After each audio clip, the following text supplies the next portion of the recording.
안녕하세요, 데이빗입니다. 토론토 부동산은 절대로 폭락할 수 없다. 토론토 부동산은 무조건 폭락할 수밖에 없다. 과연 어떤 말이 맞을까요? 과연 정답은 있는 걸까요? 우리는 오늘 그 진실에 한 걸음 다가서 보려고 합니다.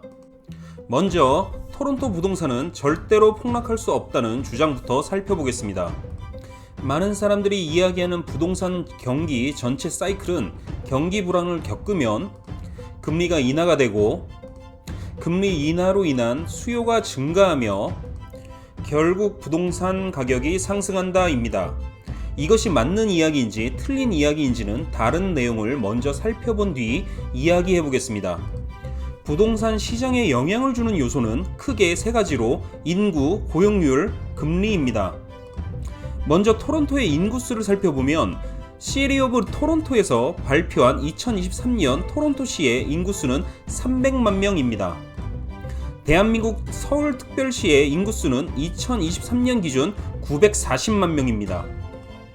미국 뉴욕의 뉴욕시티의 인구수는 2023년 기준 780만 명입니다.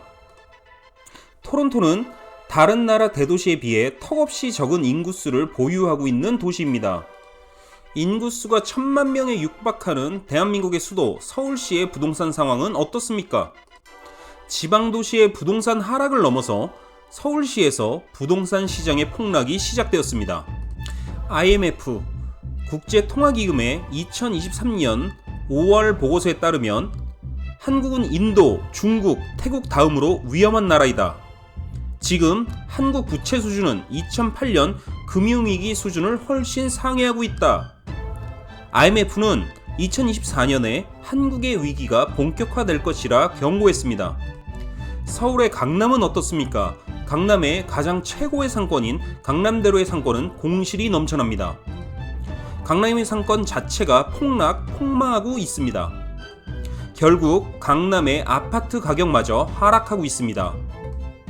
강북의 집값은 반토막이 났습니다. 앞으로 그럴 거라는 게 아니라 지금 현실입니다. 인구수 780만 명의 미국의 뉴욕시티는 어떻습니까? 부자들은 더 안전한 곳을 찾아서 서민들은 생활비가 더 낮은 곳을 찾아 뉴욕시를 떠나고 있습니다. 오피스의 실제 공실률은 60%가 넘습니다. 콘도 분양은 제대로 되겠습니까? 반가격으로 할인을 해도 팔리지 않습니다. 그러면 인구수 자체가 상대가 안 되는 토론토가 무슨 수로 부동산 가격을 방어할 수 있을까요? 캐나다는 이민자 숫자가 증가하니 부동산 가격이 오를 수밖에 없다. 그렇습니까? 캐나다 통계청 발표에 의하면 2022년에 한 해에만 캐나다 역사상 처음으로 인구가 100만 명 이상 증가했습니다. G7 국가는 물론 OECD 국가들 중에서도 인구 증가율 1위입니다. 43만 명의 이민자와 60만 명의 비영주권자의 증가로 100만 명이 증가하였고, 이 기록적인 숫자의 증가는 러시아와 우크라이나 전쟁에 의한 전쟁 난민을 받아들인 결과라고 캐나다 통계청에서 인정하고 있습니다. 우리는 많은 뉴스를 통해 들었습니다. 난민으로 정착하는 대다수의 이민자들은 캐나다의 문화와 생활 방식에 적응을 못해 이 3년 안에 다른 나라로 다시 떠납니다. 캐나다 드림의 꿈을 꾸고 캐나다에서 영주권을 취득한 많은 젊은 가정이 4-5년간의 힘든 영주권 취득 이후 캐나다를 떠납니다. 이제 더 이상 캐나다 이민은 다른 나라에 비해 매력적이지 않습니다. 캐나다 BC주 서리에서 인도 시크교회 지도자가 총에 맞아 살해되는 사건으로 지금 캐나다와 인도의 관계는 파국을 맞고 있습니다. 그리고 결국 인도가 캐나다 비자 서비스를 중단했습니다. 이민자와 비영주권자의 대부분을 차지하는 인도인의 입국 감소는 이제 분명합니다. 캐나다의 출산율은 어떨까요? 캐나다 통계청 발표에 의하면 그래프에서도 확인하시다시피 2007년 이후 급격한 출산율의 저하가 눈에 띕니다.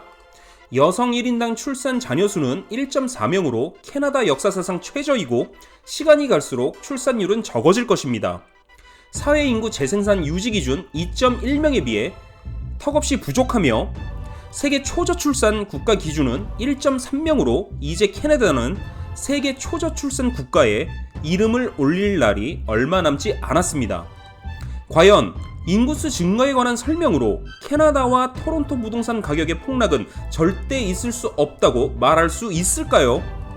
다음 시간에는 고용률과 금리에 대한 이야기를 이어나가도록 하겠습니다. 준비한 내용이 많아서 하나의 영상에서 이야기를 마치지 못해 시청자분들에게 대단히 죄송하다는 말씀을 전합니다.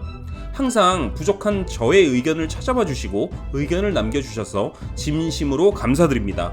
최대한 빨리 다음 영상을 제작해 여러분들과 의견을 나누고 소통하고 싶습니다. 감사합니다.